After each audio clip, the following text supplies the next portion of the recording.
Hey everybody, having a bad hair day and don't feel like doing this today, so I'm gonna just do it because I have millions and millions of followers.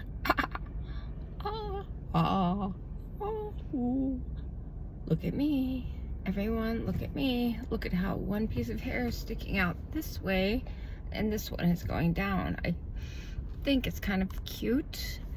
But anyway, today I'm going to talk about spasmodic dysphonia. And it's a voice disorder that I have. And it makes me sound kind of gravelly, like bah, or like I just stopped crying. And then I answered the phone and I'm trying to pull it together like, hi, here I am. I'm okay.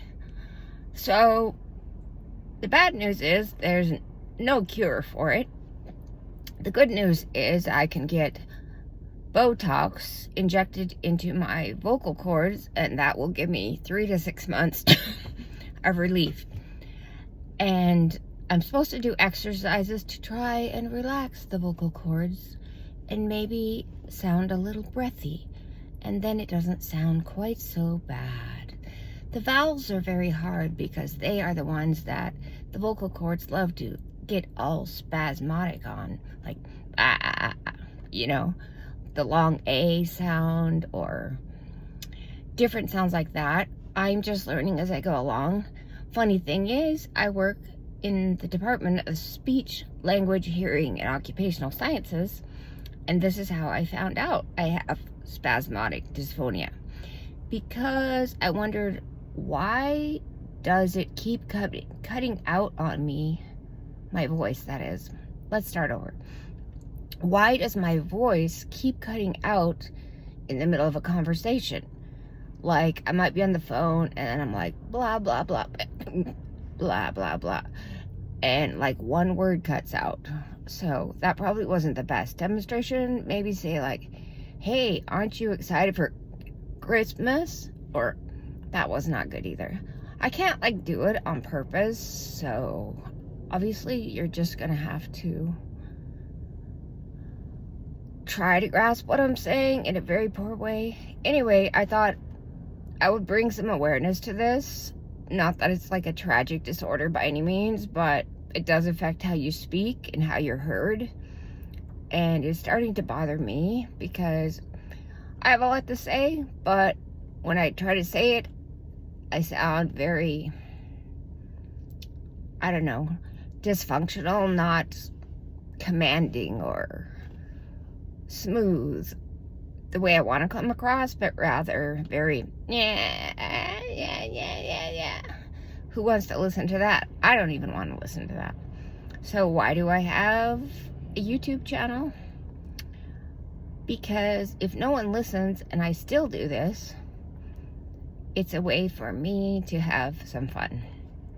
So a person who has it quite badly, if that's a word, would be JFK Jr. You can hear him on TV, and his voice is a lot worse than mine, but mine could progress to that because I just got mine diagnosed maybe about 2 or 3 years ago, and it tends to progress.